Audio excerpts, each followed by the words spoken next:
নমস্কার, আপনারা দেখছেন আমার ছোট্ট ইউটিউব চ্যানেল সবার জন্য দেবাশিস। আজ আমি যে বিষয়টি নিয়ে আলোচনা করতে চলেছি সেটি হলো ভোট পর্ব তো শেষ, রেজাল্টও বেরিয়ে গেছে। দেখা গেল তৃণমূলকে একদম ধরাশায়ী গোড়াসুদ্ধ উপড়ে ফেলে বিজেপি 200-র অধিক আসন নিয়ে পশ্চিমবাংলার মসনদে বসতে চলেছে। কিন্তু এখন প্রশ্ন কতকগুলো আসছে।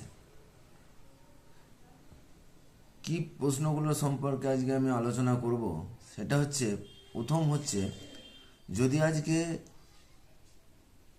রেজাল্টটা উল্টো হতো, অর্থাৎ বিজেপি 8-এর ঘরে 80-82 ইত্যাদি, বা আর তৃণমূল 200-র অধিক আসন পেত। আপনারা ভাবুন দর্শক, 2021 সাল, যখন তৃণমূল সম্ভবত 213টি আসন নিয়ে ক্ষমতায় এলো, তখন আমরা দেখেছি ভোট পরবর্তী হিংসা, ভোটের আগে হিংসা, ভোট পরবর্তী হিংসাতে বিজেপিরই প্রায় 54 থেকে 55 জন কার্যকর্তা সমর্থক হত্যা, খুন হয়েছে। এছাড়া অন্যান্য দল মিলিয়ে সংখ্যাটা প্রায় আরও টোটাল মোট 62-63। আজ যদি আবার ক্ষমতায় আসতো, এই সংখ্যাটাকে ছাড়িয়ে যেত বলেই আমার অনুমান। কেননা যেভাবে পিসি এবং ভাইপো বাহিনী, অর্থাৎ কোম্পানি বললেই ভালো, ওটাকে দল এখন না বলে কোম্পানি বলাটাই উচিত, আগে থেকেই সবাই বলতো কোম্পানি, তো সেই পিসি ভাইপোর কোম্পানি যে হুমকি দিয়ে রেখেছিল, ভাইপো তো বলেছিল 4 তারিখে পরে কোনো বিজেপির বাচ্চা যেন বাংলার মাটিতে না থাকে, যেন বাংলার মাটিটা ওনার বাপের জমিদারি আর কি। যাই হোক, তাহলে বুঝতেই পারছেন দর্শক কি হতো। দিকে দিকে আগুন জ্বলতো। যারা আমাদের মতো সোশ্যাল মিডিয়ায় যারা খবর করি, ফেসবুক, ইউটিউব ইত্যাদি, তাদের ঘরে এসে হামলা হতো, ছেলে মেয়ের উপরে টর্চার হতো, কর্মক্ষেত্রে হেনস্থা হতো, পানিশমেন্ট, মানুষের ঘর বাড়ি আগুন দিয়ে জ্বালিয়ে দিত। কিন্তু মাননীয় প্রধানমন্ত্রী নরেন্দ্র মোদীজি তার নির্বাচনী প্রচারেই তার সুর বেঁধে দিয়ে গেছেন, বলেছেন যে ভয় আউট, ভরসা ইন, বিজেপিকে ভোট দিন। এবং আমরা তাৎপর্যপূর্ণভাবে দেখলাম যে হ্যাঁ, সত্যি বিজেপির প্রত্যেকটি কর্মী নেতা থেকে শুরু করে এই বিপুল জয়ের পরেও তারা বার্তা দিচ্ছেন যে আপনারা শান্ত থাকবেন, কারো কোনো বিরোধী দলের কোনো পার্টি অফিস দখল করবেন না, কারো উপরে কোনো টর্চার আক্রমণ করবেন না, যদি করেন সেটা আমাদের দল এন্ডোর্স করে না, আমাদের দল আপনার পাশে থাকবে না, আইন আইনের মতো চলবে, আপনি নিজের দায়িত্বে যা পারবেন করবেন, পরিষ্কার বার্তা দিয়ে দিয়েছেন। তো এইগুলো দেখার পরেও আরেকটা জিনিস উল্টে আমরা এখন কি দেখছি, যে এত হার পর্যুদস্তের পরেও কিছু কিছু জায়গায় বরং তৃণমূলের গুন্ডা বাহিনী, জেহাদি গুন্ডা বাহিনী, তারা মানুষকে খুন করছে, মানুষের উপর আক্রমণ করছে। এই তো গতকালই সম্ভবত হাওড়ায় একজনকে খুন করেছে, তার আগে কলকাতার দিকে কোন একটা জায়গায় একজনকে মারধর করেছে। আজ তো আবার দেখলাম যে ওই গভীর রাতে, গতকাল গভীর রাতে ন্যাজাট, সন্দেশখালীর যে ন্যাজাট, কুখ্যাত শাহজাহানের এলাকা, সেই ন্যাজাটে সাধারণ মানুষকে লক্ষ্য করে গুলি, পুলিশকে লক্ষ্য করে গুলি, পুলিশ যখন টহল দিচ্ছিল 4 জন পুলিশ আহত। ভাবুন দর্শক কি অবস্থা। কতটা নির্লজ্জ বেহায়া দলকে আমরা 15 বছর ধরে ক্ষমতায় এনেছিলাম। কেনই বা হবে না? ওনাদের যিনি নেত্রী 15,100 ভোটে হারার পরেও উনি বলছেন আমি হারিনি, আমার দল হারেনি, আমরা আরও 100টা সিটে জিতেছি, কেন পদত্যাগ করতে যাব? সাংবাদিক যখন বলছেন আপনি কি যাবেন? কেন যাব? একদম সেই ওনার যেরকম সেই কলতলা কালচারের মতো হঠাৎ করে খেঁকিয়ে বলে উঠলেন কেন যাব? আমরা কি হেরেছি? আমরা 100টা সিটে আরও বাড়তি জিতেছি। দেখুন ভাবুন দর্শক, যে এই পশ্চিমবাংলার জনগণকে উনি এখনও অপমান করেছেন চলেছেন। আগে তো অপমান করেছেন প্রধানমন্ত্রীকে, স্বরাষ্ট্রমন্ত্রীকে, রাষ্ট্রপতিকে, যা তা কি নাই বলেছেন, অপমান করেছেন। এখন আবার পশ্চিমবাংলার জনগণকেও উনি অপমান করে চলেছেন। ভাবুন দর্শক একবার, এই হচ্ছে অবস্থা। এখন এরপর আমি আসি, তৃণমূল এই যে হারায় এবং বিজেপি জেতায়, বর্তমানে কি হচ্ছে সেটা খানিকটা বললাম, আপনি আইন শৃঙ্খলার প্রশ্ন। আরও কি কি ঘটনা ঘটছে দেখুন দর্শক। একটা গতকাল মানে গত 4 তারিখে বিকেল 4টে পর্যন্ত আমি নিজে লক্ষ্য করেছি আমার বাঁকুড়া শহরের কিছু কিছু তৃণমূল পার্টি অফিস, গ্রামে শহরে পথ করে 8টা-10টা করে তৃণমূলের পতাকা উঠছিল। তারপরেই দেখলাম আমি 5টার সময় নগর বাঁকুড়া শহর পরিক্রমা করতে বেরিয়েছিলাম, কি লক্ষণীয়ভাবে দেখলাম চাবিতালা সব বন্ধ, পার্টি অফিস সব চাবিতালা বন্ধ, হ্যাঁ, কেউ কোথাও নাই, শুনশান। দিয়ে গত 5 তারিখে গতকাল দেখলাম আবার উল্টে সেখানে ওরা নিজেরাই, যারা এতদিন তৃণমূল করতো, মানুষকে হুমকি দেখাতো, মানুষকে টর্চার করতো, তারাই নিজেরাই, হ্যাঁ, রাস্তার ধারে হয়তো বিভিন্ন জায়গায় নির্বাচনী প্রচারে বিজেপির যে পতাকা লাগানো ছিল সেখান থেকে খুলে টুলে এনে পার্টি অফিসে তারা নিজেরাই লাগিয়ে দিয়েছে, বম ফাটাচ্ছে। তা দেখাতে যাচ্ছে যে আমরা কত বড় বিজেপি সমর্থক। এই জিনিস চলতে পারে না, চলবে না। বিজেপির উচিত এই সমস্ত জিনিসগুলোকে পাত্তা না দেওয়া। এই যারা ক্ষমতার অলিন্দে থেকে ধান্দাবাজি করে চুরিচামারি করেছে, সরকারি ক্ষমতার অপব্যবহার করেছে, তাদেরকে কোনো মতেই দলে না নেওয়া। এই জিনিস ঘটছে। গত 4 তারিখে 5টার পর থেকে সবাই বিজেপি। এটাই হয়, এটাই হয়, বিশেষ করে বাংলার রাজনীতিতে এটাই হয়। গিরগিটিও রং পাল্টাতে সময় নেয়, কিন্তু মানুষ রং পাল্টাতে, বিশেষ করে ধান্দাবাজ মানুষের রং পাল্টাতে বেশি সময় লাগে না। যাই হোক, এটাও আমি লক্ষ্য করেছি যে কি হয়েছে। অনেক দেখলাম বিভিন্ন সংগঠন, টোটো সংগঠন, অটো সংগঠন, তারাও জড়ো হয়েছে, তৃণমূলের পতাকা খুলে সব বিজেপির পতাকা লাগে। আমি তো আগেই বলেছিলাম দর্শক যে এই দলটি যদি একবার হেরে যায়, একটা দল তো বলা যাবে না, একটা কোম্পানি একটা, তো এই দলটি মানে ভ্যানিস বা উঠে যেতে 0.5 ঘন্টার মধ্যে দলটা উঠে যাবে। সত্যি তাই হতে চলেছে,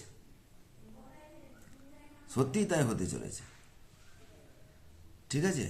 এবং ভবিষ্যতে আমার আশঙ্কা, যারা ধান্দাবাজ দলবদলু নেতা, সেটা সাধারণ তৃণমূলের মাদার সংগঠনের লোকই হোক বা তৃণমূলের শিক্ষা সংগঠনের লোকই হোক ইত্যাদি, তারা দেখবেন তারাই রাতারাতি আগে আত্মীয় পরিচিতির মাধ্যমে হোক বা টাকা দিয়ে হোক বা যে কোনোভাবে হোক, তারা দেখবেন মানে মুখে মাথায় রং আবির মেখেই হোক, পতাকা নিয়ে চারদিকে গাড়িতে করে ঘোরাঘুরি করাই হোক, তারা দেখবেন আগে ঢোকার চেষ্টা করবে। বিজেপির সমস্ত কর্মকর্তাদের কাছে আমার একান্ত বিনীত অনুরোধ, বিজেপিতে অনেক বলিয়ে কইয়ে সুবক্তা নেতৃত্ব এবং সাধারণ সমর্থক আছেন, যারা আপনাদেরকে দিনের পর দিন নীরবে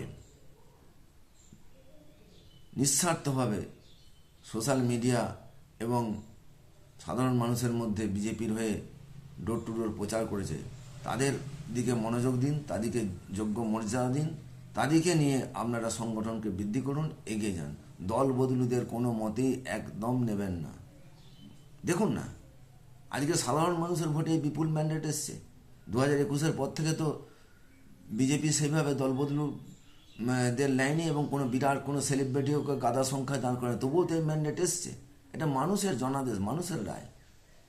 যারা ভাবে যে সমস্ত রাজনৈতিক দল এইরকম করে করবে, তাদের বেশি দিন টেকে না, তার নজির ইতিহাস আছে। তাহলে এগুলো কিন্তু হওয়া উচিত নয়, একদমই নেওয়া চলবে না সাধারণ দল বদলুদের। কোনোভাবেই তাদেরকে পাত্তা দেওয়া চলবে না। এতেই দেখবেন সাধারণ যারা এতদিন সোশ্যাল মিডিয়ায় নীরবে কাজ করেছে, তাদেরকে দরকার হলে আপনারা যোগ্য জায়গায় আনুন, বিভিন্ন সংগঠনে আনুন, এবং তাদেরকে বলেই দিতে হবে বিজেপির আদর্শ অনুযায়ী যে নিঃস্বার্থভাবে কোনো লেনা দেনার সম্পর্ক এখানে থাকবে না। আপনি ভালোবেসে পার্টি করুন, পার্টির হয়ে সংগঠনের কাজ করুন, আপনি পার্টিতে মান সম্মান পাবেন, কিন্তু এর বাইরে অতিরিক্ত কিছু প্রত্যাশা করবেন না। এখন এরপরে আসি আমাদের প্রত্যাশা কী এবং সিস্টেমের। বিজেপি পার্টি ক্ষমতায় আসার পর অনেক প্রতিশ্রুতি দিয়ে রেখেছে। এখন নির্বাচনে জিতার আগে অনেক পার্টি অনেক প্রতিশ্রুতি দেয়। আমি একজন বিজেপির সমর্থক হয়েও আমিও বিশ্বাস করি যে হ্যাঁ, বিজেপি হয়তো অনেক প্রতিশ্রুতি রাখার চেষ্টা করবে। সব প্রতিশ্রুতি এখনই হয়তো রাখা যাবে না, এটাও জনগণকে বুঝতে হবে। কারণ তৃণমূল সরকারটি যখন এই বিদায়ের লগ্নে তারা 8 লক্ষ কোটি টাকা ঋণ রেখে গেছে, 8 লক্ষ কোটি টাকা। প্রতিটি মানুষের আজকে যে শিশু জন্মাবে তার প্রতিটি সেই শিশুর মাথায় 1 লক্ষ টাকার উপরে ঋণ। সুতরাং এখনই সব প্রত্যাশা মানুষের পূরণ হবে না, মানুষকে ধৈর্য দিতে হবে, বিজেপিকে সময় দিতে হবে। তবুও তার মধ্যে আমার ব্যক্তিগত মতামত অনুযায়ী কি কি প্রত্যাশা বিজেপি দলের কাছে রাজ্যে। প্রথমত, ওই যেটা বললাম আগে, দল বদলুদের নেওয়া চলবে না। দ্বিতীয়ত, এই যে ডোল পলিটিক্স মানে এই যে ভাতা দিয়ে মানুষকে ক্রয়যোগ্য বস্তু হিসেবে ভাবা, যেটা মমতা ব্যানার্জি করেছে। সবাই কি ভাতা দিয়ে এটাকে করা? হ্যাঁ, ভাতা দেন, কেন? মানুষ যে জিনিসটা একবার চালু হয়েছে সেটাতে অভ্যস্ত হয়েছে, মানুষের টাকা পেলে সব মানুষেরই ভালো লাগে, খুশি হয়। কিন্তু দেখুন, সরকারি রাজকোষের অপব্যবহার করা, জনগণের ট্যাক্সের টাকাকে অপব্যবহার করা উচিত নয়। সত্যিকারের যাদের নিডি, যাদের প্রয়োজন, তাদেরকে আপনারা ভাতা দিন। যার ঘরে প্রচুর জমি জায়গা সম্পত্তি আছে, বড় ব্যবসা আছে, বা যার ঘরে একটা চাকরি আছে, মোটামুটি সংসার চলে যাবে, তাদের ঘরের বউরা কেন লক্ষ্মীর ভাণ্ডার পাবে, অন্নপূর্ণা ভাণ্ডার পাবে? আমি এটার বিরোধিতা করি। আর কি, আরেকটা জিনিস যেটা বলছি সেটা হচ্ছে এই যে সংরক্ষণ দিনের পর দিন বংশানুক্রমিকভাবে, এটাকেও বিজেপিকে ভাবা উচিত। এই সংরক্ষণ সিস্টেম রাখুক। শ্রদ্ধেয় আম্বেদকরজি তৎকালীন পরিস্থিতিতে যে মানুষের, নিম্ন শ্রেণীর মানুষকে সমাজের মূল স্তরে ফিরিয়ে আনতে, তাদের উন্নতিকরণে যে পদক্ষেপ করেছিলেন সংবিধানে, সেটা ভুল আমি বলছি না।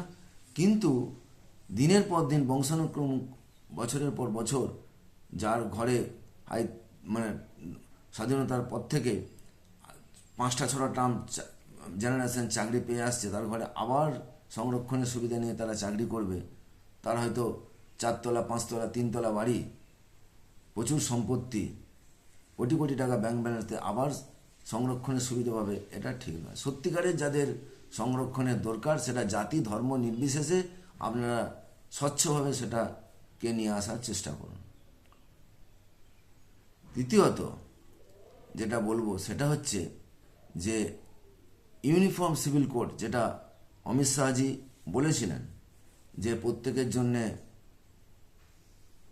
প্রত্যেক জাতি অনুযায়ী, প্রত্যেক জাতির জন্য একই সাংবিধানিক নিয়ম, অর্থাৎ মুসলিমদের যেমন আছে একাধিক বিয়ে করা চলবে, একাধিক সন্তান, আমি বলবো চাকরি বলুন, পড়াশোনায় বলুন, যে কোনো জায়গায় সরকারি সুযোগ সুবিধা, সংরক্ষণ ইত্যাদি সব কিছুতে আপনারা একটা নিয়ম, প্রথমত আপনারা একটা ইউনিফর্ম সিভিল কোড অনুযায়ী বলুন যে এর বেশি সন্তান সন্ততি নেওয়া চলবে না। তা সত্ত্বেও যদি কেউ ধারণ করে তাহলে সে কোনো জায়গায় কোনো সুবিধা, সরকারি সুবিধা সে পাবে না। দুটির বেশি সন্তান হলে হিন্দু মুসলিম নির্বিশেষে সে কোনো আর্থিক বা সংরক্ষণ ভিত্তিক কোনো সুবিধা বা সরকারি কোনো রকম সুবিধা থেকে সে বঞ্চিত হবে। কড়া আইন এখানে আনতে হবে। নাহলে দেখুন দর্শক, আজকে হিন্দুরা আগে যে পার্সেন্টেজ ছিল বাংলায়, মুসলিমরা যে ছিল, হ্যাঁ, এখন বর্তমানে দিনের পর দিন, এবং মুসলিমরা সেটা বলতো এবং এখনও বলে চলেছে যে আমরা একদিন সংখ্যাগরিষ্ঠ হব। তো এখন ব্যাপারটা হচ্ছে আমাদের হিন্দুদের মধ্যে অনেকের একটা দুটো কি বড় জোর তিনটি সন্তান, এখন তিনটা হয় না। তো এখন যদি তাদের অন্য সম্প্রদায়ের কী কারণে জানি না, যদি এরকম হয় তাহলে তো একটা সময় তারা সংখ্যাগরিষ্ঠ, শুধু সংখ্যাগরিষ্ঠ হয়ে যাবে ভোটের নিরিখে এটা বলছি না, এটা তো ভারতের জল জমি জঙ্গলের উপরে তার তো ভাগ বসবে। এটা তো আমার আপনার ছেলেরা তো সেখানে বঞ্চিত হবে সংখ্যাগত দিক থেকে। সুতরাং এই ইউনিফর্ম সিভিল কোডকে যথেষ্ট গুরুত্ব দিয়ে বিজেপি দলের বিবেচনা করা উচিত, এবং সরকারি সুযোগ সুবিধার ক্ষেত্রে সন্তান মানে দুটির বেশি সন্তানের ক্ষেত্রে কোনো রকম সুযোগ সুবিধা পাবে না, এই মর্মে আইন রাজ্য বিধানসভা এবং দেশের সংসদে আনা উচিত। আর কি দমন পীড়ন নীতি, যে বিভিন্ন জায়গায় যে কেউ সামান্য বিরোধিতা করলেই তাকে পানিশমেন্ট, চাকরিতে পানিশমেন্ট ইত্যাদি, এই ধরনের জিনিসগুলোকে বন্ধ করা উচিত। আর কি যেটা সরকারি কর্মচারীদের যেটা ন্যায্য পাওনা, বাড়তি দিতে বলছে না, ন্যায্য যেটা পাওনা সেটাকে, যেটা বলেছে যে সপ্তম পে কমিশন আমরা লাগু করব, যাই হোক সেটা চালু করা, এবং সর্বোপরি বেকারদের কর্মসংস্থান শুধুমাত্র চাকরি, অফিস আদালতে স্কুলে চাকরির মাধ্যমে হবে না, ইনফ্রাস্ট্রাকচার উন্নতি করতে হবে, কল কারখানা, রাস্তাঘাট এবং পরিকাঠামোগত উন্নয়ন, যেটা এতদিন প্রায় থমকে ছিল। বাম আমলে কিছু কিছু হয়েছে এবং গত 15 বছরে একদম সেটা জিরোতে ছিল, উল্টে মাইনাস বললেও ভুল হবে না, কারণ অনেক বন্ধ হয়ে গেছে। তো সেটাকে আবার নতুনভাবে চালু করতে হবে, কলকারখানা খুলতে হবে, মানুষের হাতে কর্মসংস্থান, পেটে ভাত, হাতে কাজ, মাথায় ছাদ, এই জিনিসটাকে গুরুত্ব দিতে হবে। যাই হোক, আশা করি নেতৃত্ব সেটা ভালো করে বুঝবেন এবং সেই অনুযায়ী তারা পদক্ষেপ করবেন। নমস্কার, দেখা হচ্ছে পরের দিন।